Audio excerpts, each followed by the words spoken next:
तो अभी जो हम कैटेगरी डिस्कस करेंगे इसका नाम है डीलरशिप डिस्कशन।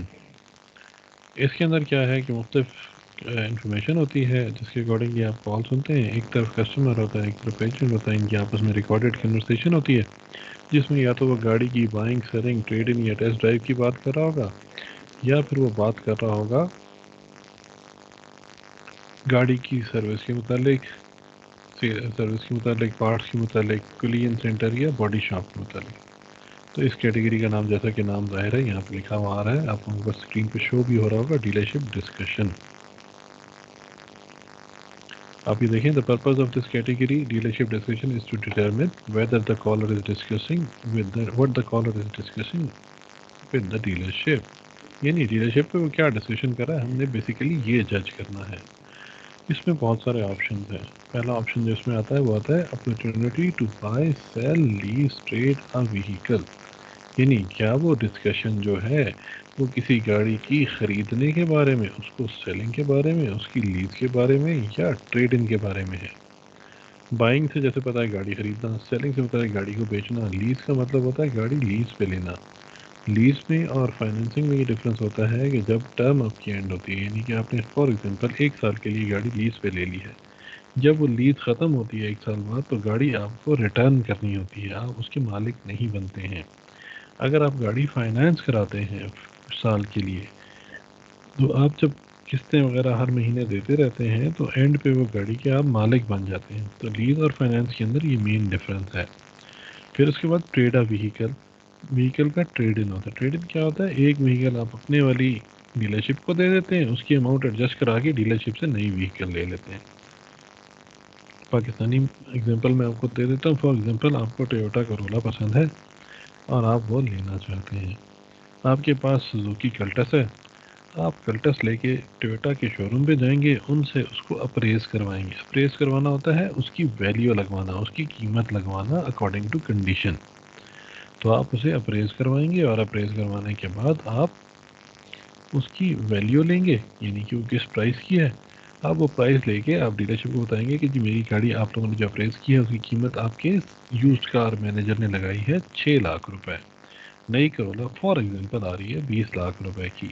तो आप वो क्या कहेंगे, तो डीलरशिप वाले से कहेंगे जी मैं अपनी गाड़ी ट्रेड इन करना चाहता हूँ। वो अप्रेजल के बाद बताएंगे आपकी गाड़ी 6 लाख की हमने एडजस्ट कर दी है, आपको 14 लाख बकाया देके आप ये गाड़ी हमसे ले सकते हैं। तो इस तरह अपनी गाड़ी डीलरशिप पे बेचना और उधर से नई गाड़ी लेने को हम ट्रेड इन कहते हैं। ठीक है, यहाँ तक क्लियर हुआ?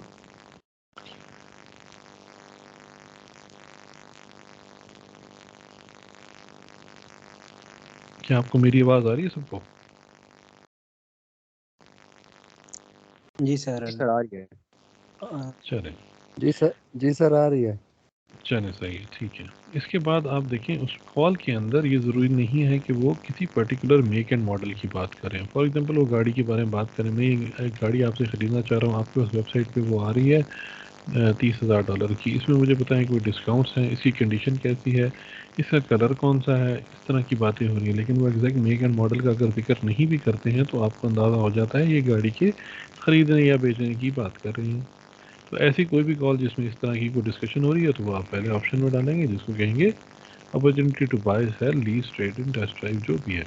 अगर गाड़ी की टेस्ट ड्राइव की बात कर रहे हैं तो भी इसका मतलब है गाड़ी खरीदना चाह रहे हैं तभी वो टेस्ट ड्राइव कर रहा है, तो भी पहले ऑप्शन में उस कॉल को एंड करेंगे। यहाँ पे जैसे लिखा हुआ है, some opportunities to buy, sell, lease and trade may times only mention vehicle specs. यानी व्हीकल की स्पेसिफिकेशन सिर्फ बताता है। These should be listened very carefully to determine if there is an opportunity for the dealership to buy, sell, lease or trade a vehicle. अब buy, sell, lease, trade a vehicle की अगर opportunity dealership के पास आ रही है, it means कि customer buying selling करना चाह रहा है, तो ऐसी हर कॉल को आप पहले ऑप्शन में डिस्पोज करेंगे। यही पहला ऑप्शन सेलेक्ट करके कॉल को सबमिट कर देंगे। All calls include a caller's interest in buying, selling, leasing or trading a vehicle should be reviewed with this option, even the vehicle is not currently available. Vehicle चाहे available ना हो, लेकिन customer का interest अगर किसी गाड़ी को ख़रीदने के बारे में है और वो उसकी इन्फॉर्मेशन ले रहा है तो आपने उसको पहले ऑप्शन में सबमिट करना है।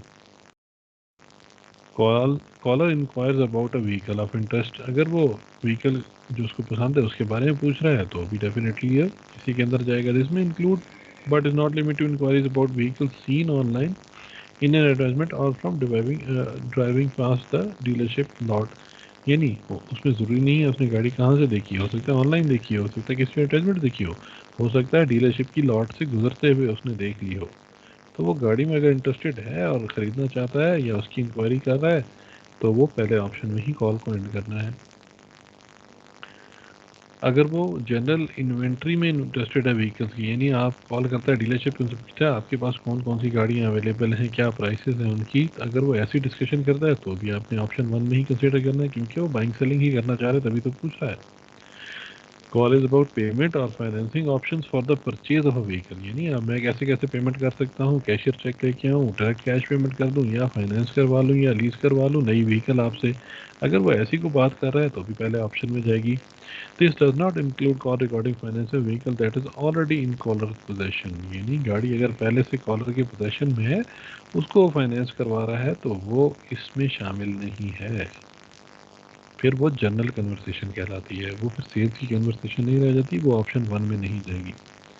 अब यहाँ पे कह रहा है caller inquiring about lease vehicle और is interested in lease buyout, क्या वो लीज करना चाह रहा है गाड़ी, नई गाड़ी को लीज करना चाह रहा है या फिर वो इंटरेस्टेड है लीज बाय आउट यानी लीज की हुई गाड़ी को खरीदने के बारे में। यानी मैंने टोयोटा करोला लीज पे ली हुई है, मैं अब इसको खरीदना चाह रहा हूँ, उसके लिए मैं कॉल करूँ तो ये लीज बाय आउट उसको न्यू सेल ही कंसिडर करेंगे।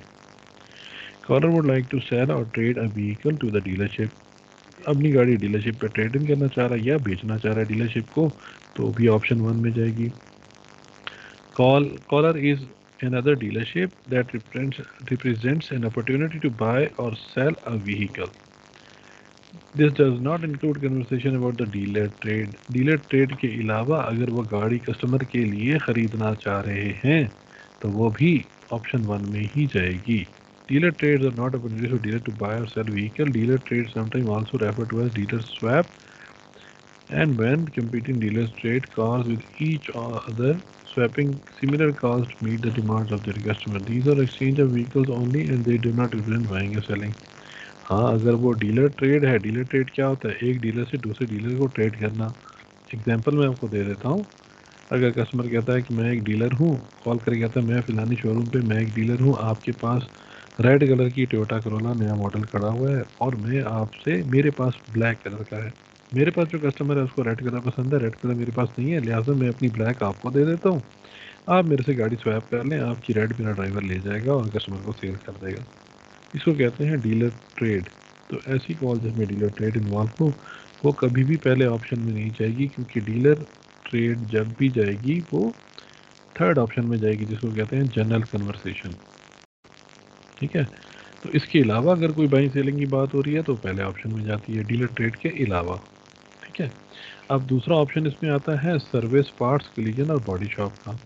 ऐसी कॉल जिसमें सर्विस के बारे में डिस्कशन हो रही है, जिसमें गाड़ी की oil change, filter change, brake fluids, washer fluids, brakes की डिस्क के बारे में बात कर रहा है, कोई भी इलेक्ट्रॉनिक इक्विपमेंट चेंज हो रहा है या उसकी कोई बात कर रहे हैं, ऐसी कोई भी चीज़ जिसमें लेबर इन्वॉल्व हो रही है और गाड़ी की सर्विस के मुताबिक बात हो रही है, चाहे वो इंजन ट्रेनिंग हो, चाहे इंजन लाइट हो, कुछ भी हो, वो सारी चीज़ें आपने ऑप्शन 2 में करनी है क्योंकि इसमें लिखा हुआ है ये सर्विस में है। फिर अगर पार्ट्स के बारे में बात हो रही है तो भी वो कॉल इसमें जाएगी। क्लियन सेंटर जो होता है बेसिकली जहाँ पे गाड़ी में एक्सीडेंट होता है फिर वो क्लियन सेंटर जाती है, तो अगर क्लियन सेंटर की बात हो रही है तो भी आपने इसी में डील करना है। इसी तरह अगर वो बॉडी शॉप की टाइमिंग पूछ रहे हैं तो बॉडी शॉप में डील करना है, अगर वो सर्विस सेंटर की टाइमिंग पूछ रहे हैं तो सर्विस सेंटर की टाइमिंग भी इसी ऑप्शन में जाएगी। पार्ट्स सेंटर की, पार्ट्स डिपार्टमेंट की टाइमिंग पूछ रहे हैं तो भी इसी में जाएगी। कोलिजन डिपार्टमेंट या बॉडी शॉप की टाइमिंग पूछ रहे हैं, कितने बजे खुलता है कितने बजे बंद होता है, तो भी इसी ऑप्शन में आपने डिस्पोज करना है। अब यहाँ पे देख लें, कह रहा है कॉल रिगार्डिंग ऑटोमोटिव सर्विस, जैसे मैंने पहले बताया सर्विस के बारे में बात हो रही है। This include but not limited to the service department और इंक्वायरी, यानी वो पूछ भी सकता है कि सर्विस डिपार्टमेंट कितने बजे खुलता है कितने बजे बंद करता है। सर्विस के मुताबिक दीगर क्वेश्चन पूछ सकता है, फॉर एग्जाम्पल ऑयल चेंज कितने का होता है, क्या प्राइस है ऑयल चेंज करने की, ब्रेक कितने में आप चेंज करते हैं, ब्रेक की सर्विस कितने में करते हैं, सर्विस अपॉइंटमेंट और ऐसी भी कोई भी बात, या फिर व्हीकल पहले से सर्विस डिपार्टमेंट में और वो उसका स्टेटस पूछ रहा है तो भी आपने कॉल सर्विस डिपार्टमेंट यानी इस ऑप्शन 2 में ही डिस्पोज करनी है। गाड़ी के पार्ट्स के बारे में बात कर रहा है, पार्ट्स कैसे हैं, जनरल पार्ट्स के बारे में प्राइस और इंस्टॉलेशन की बात कर रहे हैं तो भी आपने सेकंड ऑप्शन में डालना है। कोलिजन या बॉडी शॉप की बात हो रही है, तो जैसे आपको पहले बताया कि कोलिजन और बॉडी शॉप की जब भी बात हो रही है, कोलिजन सेंटर वो होता है जहाँ गाड़ियाँ टकराती हैं, एक्सीडेंट होने के बाद जहाँ जाती हैं उसको कोलिजन सेंटर कहते हैं। बॉडी शॉप वो जगह होती है जहाँ पे गाड़ी की डेंटिंग और पेंटिंग होती है। तो ऐसी तमाम कॉल्स जो डेंटिंग और पेंटिंग के हवाले से जिसमें डिस्कशन हो रही हो या कोलिजन के हवाले से डिस्कशन हो रही हो, तो वो कॉल्स आपने ऑप्शन नंबर 2 जिसको सर्विस पार्ट्स कोलिजन और बॉडी शॉप कहते हैं, इसमें ही सबमिट करनी है। यानी कि ये तमाम चीज़ें ऑप्शन 2 में जाएंगी। चाहे वो पूछ रहा हो कि आपका पार्ट्स डिपार्टमेंट कितने बजे खुलता है, कितने बजे बंद होता है, तो भी यही ऑप्शन है। सर्विस डिपार्टमेंट कितने बजे खुलता है, कितने बजे बंद होता है, तो भी यही ऑप्शन है। Same goes for body shop and collision centre. तो ये था option number 3, option number 2 sorry. अब आ जाते हैं ऑप्शन नंबर 3 पे। ऑप्शन नंबर 3 कहता है general caller is not in the market या डीलर ट्रेड।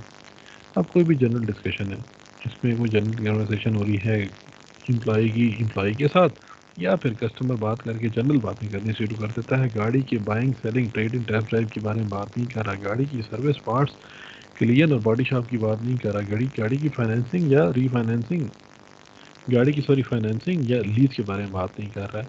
तो अगर वो इन चीज़ों के बारे में बात नहीं कर रहा है तो वो ऑप्शन जनरल कहलाता है, यानी कि वो गाड़ी की बारे में मुतालिक बात नहीं कर रहा है। या फिर वो कहता है कि I am not in the market buy a vehicle. अगर वो ऐसी को बात कर दे तो भी वो थर्ड ऑप्शन में जाएगी। अगर वो जनरल कन्वर्सेशन कर रहा है इसमें बाइंग सेलिंग या गाड़ी की सर्विस के मुतालिक कोई बात नहीं है या पार्ट्स बॉडी शॉप के मुतालिक बात नहीं है, तो भी जनरल कन्वर्सेशन होगा, थर्ड ऑप्शन में जाएगा। डीलर ट्रेड जैसे कि पहले बताया कि डीलर अगर अपनी गाड़ी किसी दूसरी डीलर से चेंज करना चाह रहा है, स्वैपिंग करना चाह रहा है, तो उसको डीलर ट्रेड कहते हैं। अगर वो डीलर ट्रेड की कॉल है तो भी तीसरे ऑप्शन में जाएगी। जनरल की कॉल है तो भी तीसरे ऑप्शन में जाएगी। अगर वो कॉलर कहता है I am not in the market to buy a vehicle, यानी मैं वो गाड़ी खरीदना ही नहीं चाहता, तो भी इसी में जाएगी। इसी तरह अगर कोई ट्रांसपोर्ट कंपनी अपनी गाड़ी डिलीवर करने के लिए आ रही है, वो कहता है जी मैं आपकी गाड़ियाँ डिलीवर करने आ रहा हूँ या मेरे पास बहुत सारी गाड़ियाँ ट्रक पे लोड हैं तो मैं वो आज डिलीवर करनी है, मेरी सर्विस डिपार्टमेंट में या सेल्स डिपार्टमेंट में बात करा दें। चूँकि ट्रांसपोर्ट कंपनी की कॉल है तो वो भी जनरल में ही कंसिडर होगी। उसके अलावा रीफाइनेंसिंग व्हीकल, यानी एक व्हीकल पहले फाइनेंस हुई है उसको रीफाइनेंस करना चाह रहा है, या आपका लीज़ को रिन्यू करना चाह रहा है, यानी पहले लीज़ हुई है उसको दोबारा से लीज़ करना चाह रहा है या लीज़ रिन्यू करना चाह रहा है, वो तमाम कॉल्स भी जनरल कॉल्स में कंसीडर होती हैं, इसी ऑप्शन में डील होंगी।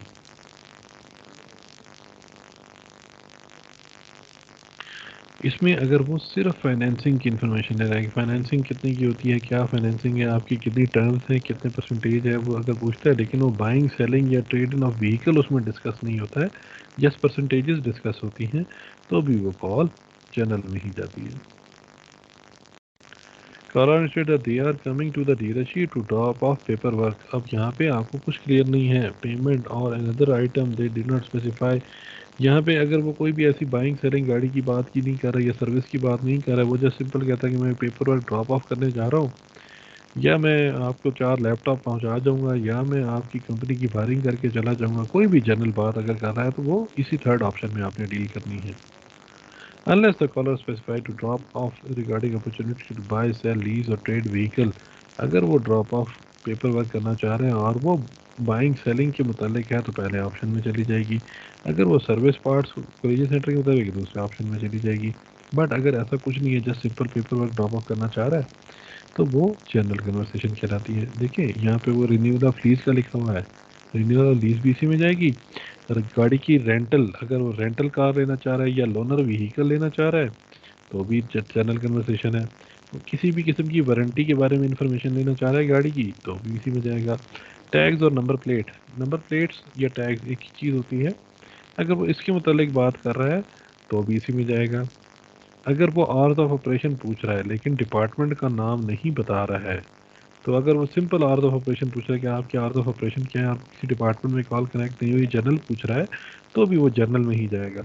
लेकिन अगर वो किसी सर्विस पार्ट्स या क्लीन या बॉडी शॉप का नाम लेके बात कर रहा है, तो फिर आपने अकॉर्डिंग टू ऑप्शन उसको सेलेक्ट करना है, यानी ऑप्शन 2 बनता है इसके लिए, अगर वो बॉडी शॉप का टाइम, कोलिजन सेंटर या पार्ट्स या सर्विस का टाइम पूछ रहा है।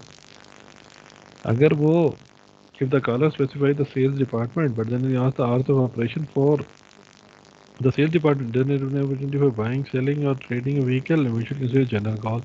लेकिन अगर वो सेल्स डिपार्टमेंट की टाइमिंग पूछ रहा है तो वो उसको आपने जनरल में कॉल भी करना है, क्योंकि उसमें कोई buying selling trading test drive की डिस्कशन नहीं हुई है। हाँ, वो कहता है मैंने गाड़ी खरीदने आना है, मुझे बता दें आपका दफ्तर कितने बजे खुलता है सेल्स डिपार्टमेंट और कितने बजे बंद होता है सेल्स डिपार्टमेंट।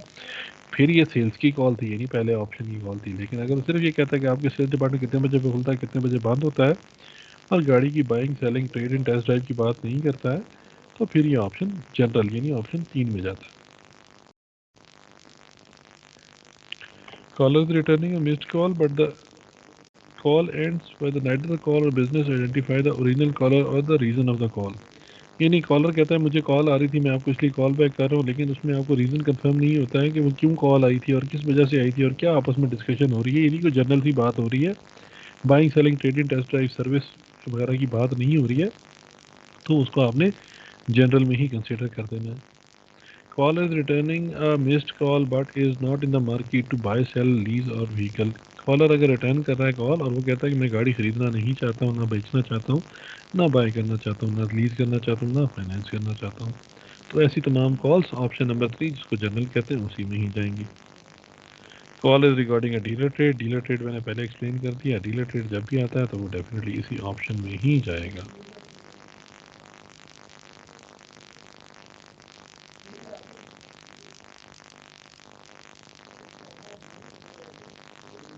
कॉलर कहता है कि मैंने किसी को रेफर किया आपकी डीलरशिप पे, that does not themselves represent an opportunity to caller to buy. Definitely वो कॉलर जो है वो बाय नहीं करना चाह रहा, उसने कहा जी मैंने किसी को आपकी डीलरशिप पे रेफर कर दिया, वो आपसे शायद गाड़ी खरीद ले। अब कॉलर के लिए ये अपॉर्चुनिटी नहीं है कि वो बाइंग सेलिंग की, तो वो इसको कॉल को जनरल में ही कंसिडर करेंगे। ये इसकी डिटेल्स मैं आपको नोट्स में भेज दूंगा, ये आप बेशक खुद से पढ़ भी लीजिएगा। अब देखें एजेंट टू एजेंट डिस्कशन है about mutual customer but does not represent an opportunity. वो एक कस्टमर दूसरे कस्टमर से मेरे कस्टमर गाड़ी लेना चाहता है, तुम बताओ ये तुम्हारी गाड़ी कितने की है, ये वो इस तरह की बात अगर कर रहे हैं दो एजेंट आपस में, कस्टमर्स में इन्वॉल्व नहीं है, तो डेफिनेटली ये अपॉर्चुनिटी नहीं है सेल्स के लिए, डीलरशिप के लिए ये कॉल में अपॉर्चुनिटी नहीं है, तो इस कॉल को हम जनरल कॉल ही कंसिडर करेंगे। फिर उसके बाद लास्ट ऑप्शन आ जाता है करेक्शन, जो कि है call never connected to live qualified agent. अगर किसी बाइंग सेलिंग की बात नहीं हो रही है और उस कॉल में अगर एजेंट दूसरे एजेंट को कॉल ट्रांसफ़र करता है और वो कॉल कनेक्ट नहीं होती है, फॉर एग्जांपल कॉल कनेक्ट हुई और उसके बाद सिर्फ म्यूज़िक बज रहा है और कॉल ख़त्म हो जाती है, तो इस कॉल को हम करेक्शन में कंसिडर करेंगे। कॉल शुरू हुई, एजेंट कहता है कि मेरी कॉल्स जेम्स को ट्रांसफ़र कर दें, कॉल जेम्स को ट्रांसफ़र होती है और वहाँ पे जेम्स आंसर नहीं करता है, थोड़ी देर बाद कॉल जेम्स के वॉइस मेल पे चली जाती है, तो वो कॉल भी करेक्शन कंसिडर होगी, क्योंकि इसमें किसी क्वालिफाइड एजेंट से बात नहीं हो रही है। अब क्वालिफाइड एजेंट वो एजेंट होता है जो कि कस्टमर की किसी एक क्यूरी का आंसर कर दे या फिर तमाम क्यूरी का आंसर कर दे। अनक्वालिफाइड एजेंट वो होता है जो कस्टमर की किसी भी क्यूरी का आंसर ना कर सके। फॉर एग्जाम्पल कस्टमर कॉल करके कहता है कि आपके पास क्या है, नई टोयोटा करोला है, एजेंट कहता है सर मुझे पता नहीं है, मैं अपने मैनेजर से कहता हूँ वो कंफर्म करके आपको कॉल बैक कर देता है, तो ये एजेंट अनक्वालिफाइड हो गया क्योंकि इसने कस्टमर का मसला हल नहीं किया। हाँ, अगर यही कस्टमर कहता है सर मुझे अवेलेबिलिटी का पता नहीं है, मैं आपको चेक करके खुद ही कॉल बैक कर देता हूँ, यानी वो खुद कॉल बैक रिटर्न कर रहा है, तो इसका मतलब ये हुआ कॉल रिटर्न कर रहा है, तो इसका मतलब ये हुआ कि वो क्वालिफाइड एजेंट है क्योंकि उसको पता है और वो कंफर्म करके कॉल बैक खुद करेगा।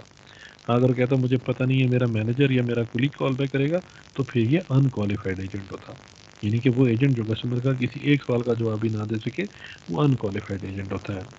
अगर कस्टमर कहता है कि फॉर एग्जांपल सर आपके पास वाइट कलर की टोयोटा रेव4 एक्सेल ये हाइब्रिड है, तो मुझे उसके बारे में बताएं कि वो आपके पास अवेलेबल है। एजेंट कहता है जी सर वो अवेलेबल है। अच्छा मुझे उसकी प्राइस बता दें सर, प्राइस उसकी $20,000 है। अच्छा उसका एग्जैक्ट कलर बता दें सर, कलर मुझे कंफर्म नहीं है, मैं कलर चेक करके आपसे अपने मैनेजर से कहता हूँ वो आपको कॉल बैक कर लेता है। यहाँ पे आपने देखा कि कस्टमर की उसने 2 आंसर कर दिए एजेंट ने, तीसरे आंसर के लिए उसने मैनेजर से कॉल बैक करा दिया, तो ये एजेंट क्वालिफाइड एजेंट कंसीडर होगा। अब चूंकि बाइंग की गाड़ी के फीचर्स की बात हो रही है, इसका मतलब है ख़रीदने की बात कर रहा है, तो ये कॉल पहले ऑप्शन में जाएगी। यहाँ तक क्लियर हो गया आपको? इसके अलावा आपको ये अनफेमिलियर लैंग्वेज का एक ऑप्शन उसके अंदर होता है कॉल्स के अंदर। आपने ये ज़रूर देखना है कि अगर इंग्लिश के अलावा कोई और लैंग्वेज कॉल के अंदर बोली जा रही है, चाहे वो फ्रेंच हो, चाहे वो स्पेनिश हो या अरेबिक हो, उर्दू हो, कोई भी ज़ुबान हो, इंग्लिश की अगर कोई भी ज़ुबान है तो आपने उस कॉल को कभी भी सबमिट नहीं करना है, उस कॉल को आपने अनफेमिलियर लैंग्वेज के ऑप्शन में डालना है। ठीक है, मैं आपको इसकी इंफॉर्मेशन मैंने आपको भेज भी देता हूँ ताकि आप इसको देख भी लें। और मैं देखता हूँ मेरे सिस्टम में, अगर मैं आपको दिखा भी देता हूँ। लॉगिन करने के बाद जैसे ये डीलरशिप डिस्कशन है, इसमें यहाँ पे इसके यही नोट्स हैं जो मैंने अभी आपको सेंड भी करने हैं। मैं देखता हूँ अगर इस वक्त कॉल पे वॉल्यूम है तो ये इस तरह से कॉल चलती है। इसमें लाइव वर्क में आपके पास ये ऐसे कॉल प्ले होती है, ये कॉल की ड्यूरेशन है, ये वॉल्यूम है और ये कॉल की स्पीड है। यहाँ पे ये देखिए, ये उस कैटेगरी की बात कर रहे हैं डीलरशिप डिस्कशन की, क्या डिस्कस हो रहा है। अगर तो बाइंग सेलिंग की बात हो रही है तो पहला ऑप्शन सर्विस पार्ट्स, इसको सिलेक्ट कर लेना है। बाइंग सेलिंग के लिए पहला ऑप्शन सेलेक्ट कर लेना है। जनरल कन्वर्सेशन है तो थर्ड ऑप्शन को सिलेक्ट कर लेना है। करेक्शन की कॉल है तो ये चौथे ऑप्शन को आपने सेलेक्ट कर लेना है। और इस कॉल में अगर इंग्लिश के अलावा कोई स्पेनिश वर्ड या चाइनीज़ वर्ड या कोई भी और लैंग्वेज बोली जा रही है, चाहे उसके 4-5 वर्ड ही क्यों ना यूज़ हुए हो, तो आपने फिर किसी कॉल को सबमिट नहीं करना, अनफेमिलियर लैंग्वेज इस बटन को दबा देना है। तो आपकी कॉल अनफेमिलियर लैंग्वेज में सबमिट हो जाएगी और आपके पास नई कॉल लैंड हो जाएगी। तो ये इसका टोटल प्रोसेस है। कोई भी ऑप्शन सेलेक्ट करने के बाद आपने ये सबमिट का बटन है जिसको प्रेस करना है, तो कॉल सबमिट हो जाएगी। ठीक है, अभी आपको ये क्लियर हो गया। तो ये आज का सेशन था, इसमें मैंने आपको डिटेल्स सेंड कर देता हूँ अभी आपको, ताकि आप इसको रिव्यू भी कर लें और इसको देख लें। ठीक है, अगर किसी का कोई क्वेश्चन है तो वो मुझसे पूछ लें।